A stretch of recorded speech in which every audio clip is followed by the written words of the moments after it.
Okay, welcome back. So in this video, we'll be doing a deck profile for an Overlord list. This one will be dealing mostly with the Betrayer archetype or Dark Knights. So for this deck list, we'll be going over for Overlord, which is one of the new rulers for set 3. And then we'll be going over the different parts of this deck. So for the first card we have, because again this deck has a level limit, so some of them we're kind of restricted on some of the choices we have because of certain units we want to run. But the first one we're going to be running is Terminus.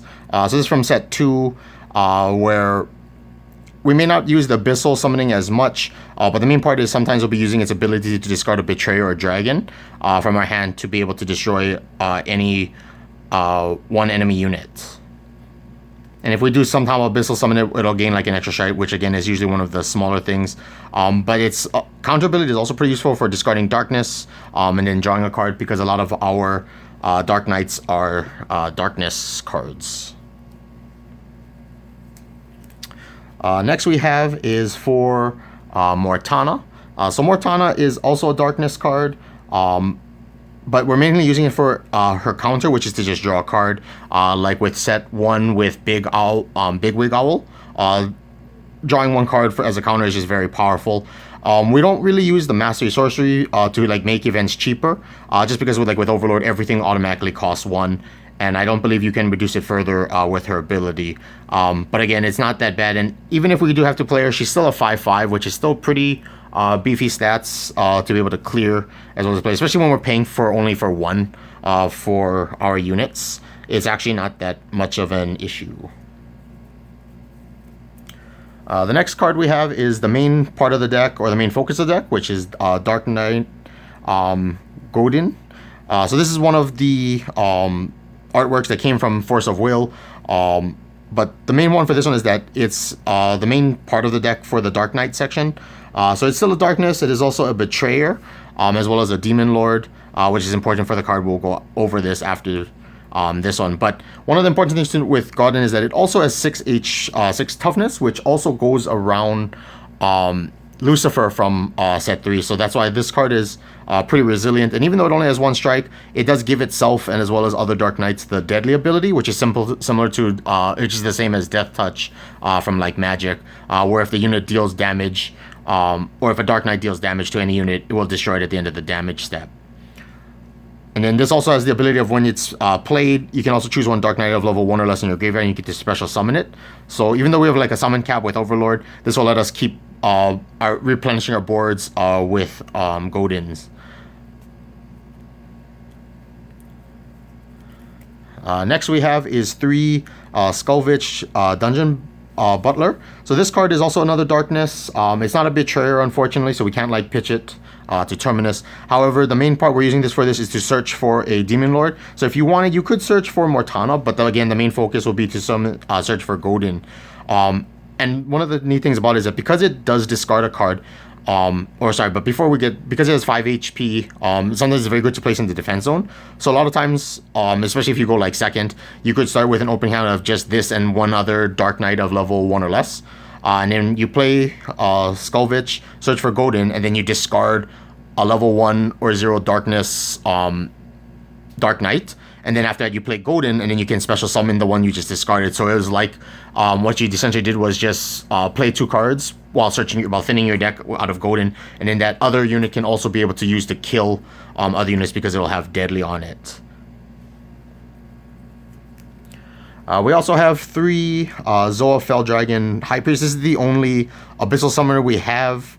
It is a darkness as well as a Betrayer. So this is one of the few, if it's not the only one, that has the Betrayer attribute for an Abyssal Summoner. So we can use it to pitch it for Terminus. But we're only running 3 because the main point is the only Abyssal Summon target we have is Terminus. It used to be 2, and then we used to have like a 4th Skulvitch, but sometimes Skulvitch is not discardable as a Betrayer. So that's why we use Zoa for that spot. Next we have some of the Dark Knights. So the first one is the level 1 Dark Knight Zahar. So this is from the second set.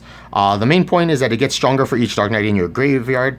But the main part is the breakthrough. So with Gododdin, because it has deadly now, Deadly works where at the end of the battle step, which is the same timing that breakthrough will trigger.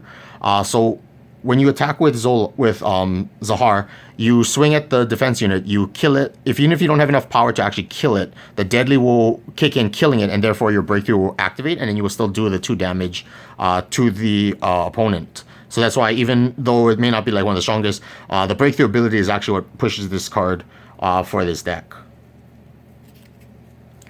You also have 4 Dark Knight Vamel. So again, all the Dark Knights are also Betrayers, which is also why they work very well with Terminus. But with Dark Knight Vamel, this card sometimes can be used as a defensive ability. So with Overlord, you can't play events on your opponent's turn unless they're counters or force reveals. But in this case, we're playing abilities of units. And this one it doesn't actually use up our energy to do it. So we can fully use up all of our energy. And this one only requires us to DR2 or flip over 2 damage from our damage zone. And then we can reduce any damage we take by 2. So sometimes this can be really good for, trying to survive later on in the game. Or even just trying to stop early damage early on in the game. And then you can always bring this back with Gododdin if you return it.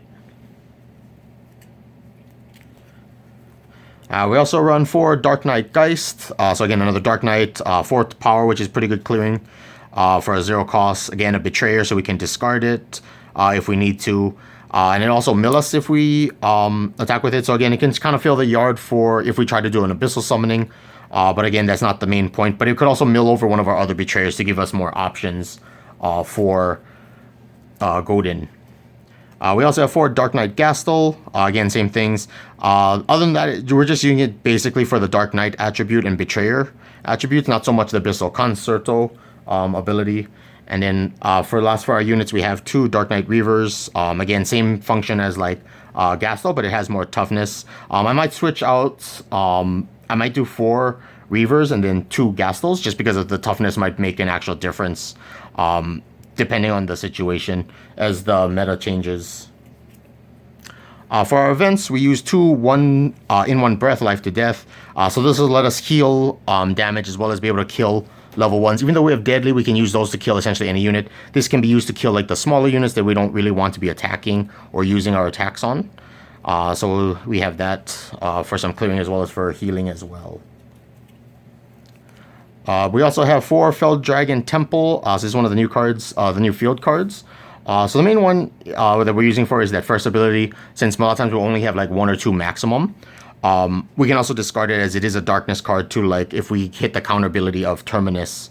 Because we won't really be using the discard card, or we don't need to use the discard card or the Abyssal Concerto.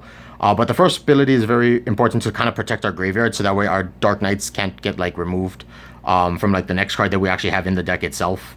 And then sometimes we get the second ability where all of the other non-things have darkness, but the whole deck pretty much has darkness that doesn't have the counter ability. So usually the main one is just for that first effect. So after that, if we end up having this in our hands, we can actually just pitch them to Terminus or our other card, our last card at the end of this video.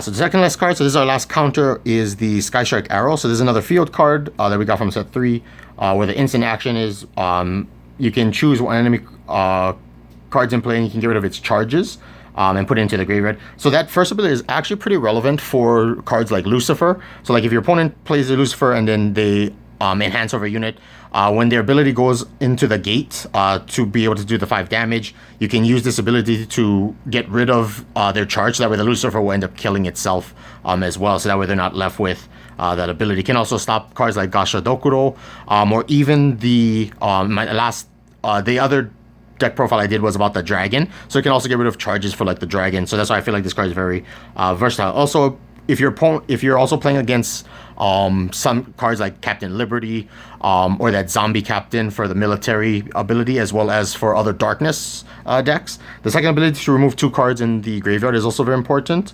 And then again, when you lose this card or you put it into the graveyard, you get to draw a card, so it replaces itself. So it actually helps us dig through our deck for our different units. The one thing that it is important to note about the way that Gate Ruler works in this game is that when your opponent goes to Abyssal Summon or they activate an ability of a card, they don't choose targets in their graveyard until resolution. So like with this one, you have to remove targets of what you think your opponent will do. But a lot of times it's pretty obvious usually what they're going to, like Abyssal Concerto, or like if they're trying to use like Captain Liberty's effect, you know exactly what to remove. And the last card we have for our deck is Making a Killing. So this card is mostly just to siphon through our deck. Because again, even as long as anything deals damage to even our ruler, it could even be first turn where you set this, swing with your ruler, and then you activate this to just try to like get one of your Betrayers or Dark Knights into the graveyard. You can even like pitch extra of the Fell Dragon Temples with this card. Just because we want to siphon through our deck and get to our actual units more, so that way we can just constantly attack. So this deck is pretty resilient to things like board wipes, like with Lucifer, because like with Gododdin we're able to replace our board, and then with like Skulvitch we're able to like search for it more and more if we need more copies. Other than that, that's all for this deck list, for this deck profile. For the essentially it's a Gododdin deck. And then throughout the weeks, I'll be probably updating other decks. But I wanted to do at least 2 of the different new rulers that we got for set 3. And then again, I'll have the deck list in the description below. And if you, in the comment section, if you have any suggestions to improve your deck, or if you have like other versions that you have made, feel free to leave in the comments below. As well as if there's other types of decks that you want to see, because again with set 3 the card pool opened up so many different deck archetypes that I haven't even gotten to build certain ones that I wanted to. Like I am still trying to figure out what I'm going to build for my Alice deck, because I did want to build an Alice version, but I've been building so many other decks because there's like certain cards that will stick out to me that I want to center on a card. Like with the last video was about Mistvern, the SR, and then with this one is Gododdin to specialize for that deck. So with that, thank you for watching, and then I'll see you guys in the next one.